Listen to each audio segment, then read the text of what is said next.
Alors moi, je me suis fait vacciner en août 2021. Euh, J'étais pas obligée de le faire, mais évidemment, comme tout le monde, je l'ai fait parce que je pensais que ça allait me libérer de pas mal de choses et que ça allait me sauver.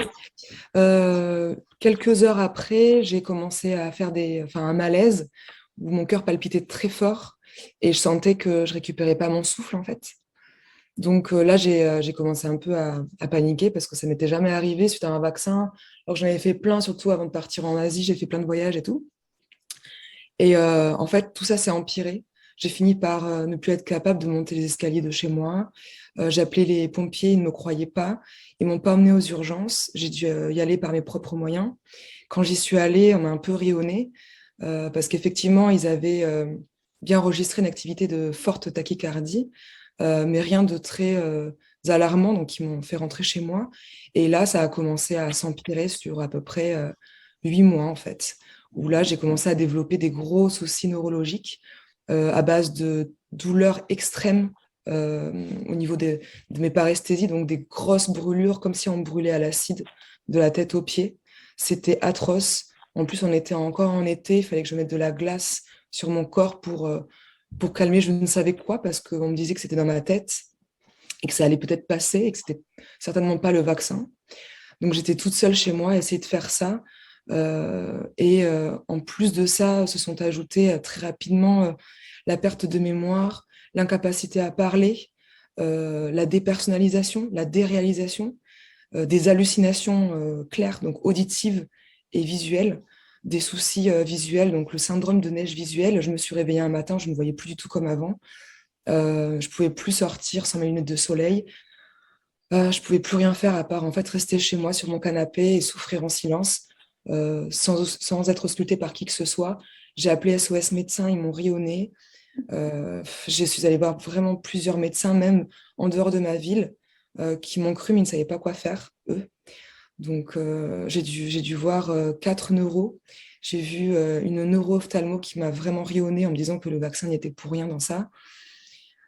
Voilà, donc j'ai souffert vraiment le martyr et je rejoins Julie sur l'intensité des douleurs qu'on ressent tous. C'est vraiment à un point innommable. On nous a jamais parlé de ce genre de douleur, qu'elle serait possible. Franchement, c'est sur une échelle de douleur sur 10, c'est du 10, voire du 12.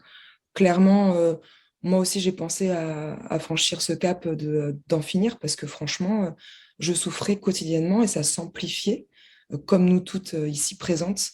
Ça ne s'arrêtait pas et je me suis dit que si le corps médical ne voyait pas le bout pour moi ou d'explication ou de solution, bah, qu'il valait mieux que j'arrête, quoi. Sauf que bon, là, je commence à avoir cette petite chance, entre guillemets, d'être tombée sur un bon neurologue et on a mis des choses en place pour aller mieux.